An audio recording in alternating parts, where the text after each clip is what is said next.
শুধু দাঁড়িয়ে থেকে নদী দেখতে থাকলে আপনি কোনোদিনই সেই নদী পার হতে পারবেন না। পার হতে হলে আপনাকে অবশ্যই পদক্ষেপ নিতে হবে। এজন্য জীবনে কিছু করতে চাইলে অবশ্যই আপনাকে লক্ষ্য নির্ধারণ করতে হবে। লক্ষ্য নির্ধারণ করেই যদি আপনি কোনো কাজ করেন তবেই সেটাই সফলতা সম্ভব। আসসালামু আলাইকুম, জেনিন বাংলাদেশি ব্লগার থেকে আমি জেনিন আপনাদের সাথে চলে এলাম রমজানের নতুন একটা ব্লগ ভিডিও নিয়ে। তো আজকে রমজানের ইফতারি দিয়েই শুরু করছি আমার রমজানের এই ব্লগ। আসলে রমজান মানেই তো ইফতারি, এজন্য ইফতারি আপনাদের সাথে শেয়ার করছি।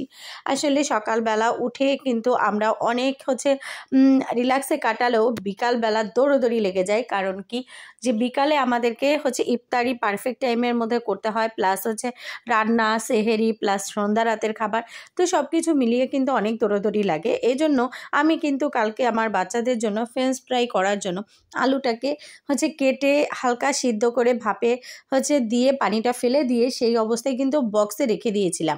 এভাবে যদি ফ্রেঞ্চ ফ্রাই বানান তাহলে সেটা খেতেও ক্রিস্পি হয় এবং দ্রুত ইফতারির আগে আপনারাও কিন্তু রেডি করে ফেলতে পারেন বাচ্চাদের জন্য। যাদের বাচ্চারা রোজা থাকে তাদের মাদের অবশ্যই চিন্তা করতে হয় যে বাচ্চার পছন্দ অনুযায়ী কোনো আইটেম করার। কারণ কি, বাচ্চাদেরকে উৎসাহ তো দিতে হবে। বাচ্চারা যদি উৎসাহ পায় যে না, আমি রোজা থাকার পরে আমার মাম্মাম বা আমার আম্মু অনেক সুন্দর সুন্দর খাবার আমাদের জন্য বানায়, তো তাদের পছন্দ অনুযায়ী, তাহলে কিন্তু বাচ্চারা এতে আগ্রহী হয় রোজা থাকার জন্য। তো আমার বাচ্চার এখনও বয়স হয়নি, আসলে 10 বছরের পর থেকেই তো বাচ্চাদের রোজার বয়সটা পারফেক্টভাবে হয়। কিন্তু আমার মেয়ের বয়স 7 বছর প্লাস হয়েছে, তারপরেও কিন্তু আমার মেয়ে রোজা থাকার বাহানা করে, যার জন্য ও মাঝে মাঝেই কিন্তু রোজা রেখে দিয়ে ওর জন্য। ও শবে বরাতের রোজাও ছিল, আর এবছরে ও এই পর্যন্ত 5টা রোজা আছে, একটা রোজা হাফ থাকতে দিয়েছি। কারণ ও তো খুবই শুকনা এবং খেতে চায় না, জন্য ওকে রাখতে দিতে চাই না। কিন্তু ও কিন্তু রোজা থাকতেই চায়, বলে 30টা রোজা রাখবে। তো তারপরেও একটু গ্যাপ দিয়ে দিয়ে, বাচ্চা যেহেতু আরও ছোট মানুষ, তো ওর ওপরে যেহেতু ফরজ না, ও শিখতে চাচ্ছে, ও যার জন্য ওকে শেখাচ্ছি। তো এরকম যাদের বাচ্চারা রোজা থাকতে চায় বা চায় না, তো মাদের অবশ্যই উচিত বাচ্চাদের রোজা থাকা শেখানো। কারণ কি, বাচ্চাদের এখন থেকে যদি আমরা ভালো অভ্যাসটা না গড়ে তুলি, কিন্তু বড় হলে আর সেই অভ্যাসটা গড়ে তোলা যায় না। তো এই জন্য বাচ্চাদেরকে ভালো ভালো অভ্যাসের প্রতি আমাদের মা বাবাদেরই উচিত আগ্রহী করে তোলা। তো সেই জন্যই বাচ্চাদের জন্য আজকে বাচ্চাদের মন পছন্দ অনুযায়ী ফ্রেঞ্চ ফ্রাই তৈরি করলাম। আর তার পাপা সবসময় তার পছন্দ অনুযায়ী ইফতারি কিনেও নিয়ে আসে সে যখনই রোজা থাকে। তো এই যে দেখুন, ফ্রেঞ্চ ফ্রাইটা কিন্তু আমার বাচ্চারা অনেক পছন্দ করে, কত যে পছন্দ করে, 2টা বাচ্চাই অনেক পছন্দ করে। সাথে আমি পাকোড়া ভেজেছি, পেঁয়াজি ভেজেছি, তারপর ছোলা রান্না করেছি। আসলে এত এত রেসিপি ভিডিও যখন করব, বেগুনি আলু চপ, তখন আসলে ভিডিওটা অনেক বেশি বড় হয়ে যায়। এই জন্য যতটা শর্টে পারছি দেখাচ্ছি। তো এভাবেই আমি ফ্রেঞ্চ ফ্রাইগুলোকে সুন্দর করে ভেজে নিয়েছি।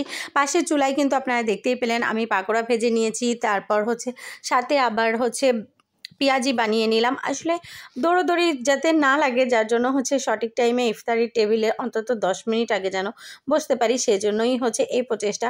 আর একটু আগে থেকে সব কাজগুলো গুছিয়ে নিলে কিছুটা হলেও কিন্তু ইবাদত বন্দিগিতে সুবিধা হয়। তো এই জন্যই এই যে দেখুন, আমি কিন্তু ফ্রেঞ্চ ফ্রাইগুলো ভেজে ভেজে তুলে নিচ্ছি। আর আমার বাচ্চা কিন্তু বারবার এসে জিজ্ঞাসা করতেছে, মামাম কী করতেছো, কী রান্না করতেছো, কারণ ওর আগ্রহটা অনেক বেশি। তো বাচ্চাদের আসলে রোজা রাখলে এভাবেই বাচ্চারা আবদার করে, বাহানা করে, যাতে ওদের পছন্দ অনুযায়ী অনেক কিছু করা হয়। তো আমার মেয়ে আসলে খুব বেশি কিছু খেতে চায় না, 2-1টা হাতে গোনা জিনিসই ও খুব পছন্দ করে। তাছাড়া ও কিন্তু খেতেই চায় না, খাওয়া নিয়ে ওর সবসময় বাহানা থাকে। তো এজন্য ও যেটা পছন্দ করে সেটাই ওর জন্য আমি তৈরি করি। তো দেখুন, আমি একবার এখানে ফ্রেঞ্চ ফ্রাই ভেজে নিয়েছি, আবারও ফ্রেঞ্চ ফ্রাইগুলো ভাজা হয়ে গেছে, তো তুলে নিলাম। এরপরেই আমি ইফতারির জন্য টেবিলে সব কিছু আস্তে আস্তে নিয়ে গিয়েছি। এবং এই যে দেখুন, আমাদের ইফতারির আয়োজন আজকে এগুলাই ছিল আমাদের ইফতারিতে। তো এত এত ইফতারি আসলে খাওয়া হয় না লাস্ট অবধি, যার জন্য চেষ্টা করতেছি কম। আর এখানে সন্দেশও আছে। তো বাচ্চারা যা পছন্দ করে বাচ্চাদের অনুযায়ী কিন্তু এখানে আমরা খাবারটা রেডি করি সবসময়। তো আপনারা এই পর্যন্ত যারা যারা আমার ভিডিও দেখেছেন তাদের সবাইকে জানাই অনেক অনেক অনেক অনেক দোয়া এবং ভালোবাসা। তো আপনারা সবসময়ের জন্য আমার পাশে থাকবেন ভালোবাসা দিয়ে। আর যারা এখনও একটা লাইক করতে ভুলে গেছেন তাদের কাছে একটাই রিকোয়েস্ট, প্লিজ একটা লাইক দিয়ে দেখে নেবেন। পুরো ভিডিওটা কন্টিনিউ করবেন, ফুল ওয়াচ করবেন। আপনাদের একটা লাইক এবং আপনারা যখন পুরো ভিডিওটা দেখেন তখন আমার এই সার্থকতাটা কিন্তু বেড়েই যায়। সাথে দেখুন আপনাদের ভাইয়া কিন্তু অনেক প্রকারের মাছ নিয়ে এসেছে, এগুলো সে থুপকো কিনেছে। তো এই মাছগুলো হচ্ছে কুটতে হবে, তো এই মাছগুলোও কুটে নিব। আর সাথে আজকে আমি ছোটো মাছের একটা প্রিপারেশন করব। আসলে রোজা থেকে খাবার হচ্ছে খাওয়া হয় না, যার জন্য হচ্ছে এত এত রান্না করলে সেগুলো থেকেই যায়। তো আমার বাচ্চারা যেহেতু হচ্ছে চিকেন পছন্দ করে, তো কালকে চিকেন রান্না করেছিলাম সেটাই আছে। আর এখন আমি ছোটো মাছের চচ্চড়ি করে নিব। আর এত বেশি কিছু করলে আসলে খাবারটা মানে সবসময় ওয়েস্ট হয়, কারণ খাওয়া হয়ে ওঠে না। আর বাসি খাবার খেতে ভালো লাগে না, ফ্রিজে রেখেও খেতে ভালো লাগে না। এই জন্য আমরা সবসময় সদ্য সদ্য খাবারটাই খাই। কিন্তু চিকেন যেহেতু বাচ্চারা পছন্দ করে, সেটা একটু ফ্রিজে রেখে বা একটু গরম করে দিলে ওরা কিন্তু খেয়ে নেয়। কিন্তু হচ্ছে ওদের জন্যই কিন্তু আমাদের হচ্ছে প্রচেষ্টা থাকে যে ওরা কি খাবে কি খাবে না। মানে ওরা যে এত বাহানা করে, যেরকম আমি যে এই যে মাছের যে রেসিপিটা করেছি, এটা ওরা কিন্তু একটুও খাবে না। তো এটা আপনার ভাইয়া আর আমাদের জন্যই কিন্তু করেছি, সাথে চিকেন তো আসেই। তো এগুলা দিয়েই হয়ে যাবে। আর যদি কিছু করা যায় দেখা যাক, আরও কিছু করার চেষ্টা করব। তো এই যে দেখুন, আমি প্রথমে ঝাল পেঁয়াজ এবং হলুদ লবণ দিয়ে সুন্দর করে হচ্ছে মশলার সাথে মাছটাকে হচ্ছে মাখিয়ে নিয়েছি। মানে মশলা বলতে এখানে কিছুই নেই, হলুদ লবণ তেল আর হচ্ছে ঝাল পেঁয়াজ, এটার সাথেই হচ্ছে সুন্দর করে মাখিয়ে নিয়ে মাছগুলো তুলে নিয়ে এসেছি। এখানে হচ্ছে একটু ছোট সাইজের পার্শে মাছ নিয়েছি। তো পার্শে মাছগুলো আমি তুলে নিয়েছি, কারণ পার্শে মাছটা যদি আমি এই বেগুনের সাথে মাখাতে যাই তাহলে কিন্তু এটা হচ্ছে একদম ভেঙে চুরে হচ্ছে একাকার হয়ে যাবে এবং কাটা কাটা হয়ে যাবে। তাই এখানে আমি হচ্ছে মাছগুলো তুলে নিয়ে তারপরে যেই হচ্ছে মশলাপাতি ছিল তার ভেতরে বেগুনটাকে সুন্দরভাবে হচ্ছে মাখিয়ে নিলাম। মাখিয়ে নিয়ে উপর থেকে আমি এই যে দেখুন এখন হচ্ছে পার্শে মাছগুলো দিয়ে দিব। দিয়ে আমি সামান্য পরিমাণ পানি দিব। এই যে দেখুন, আমি পুরো মাছগুলো কিন্তু এখানে ছড়িয়ে ছড়িয়ে দিয়েছি।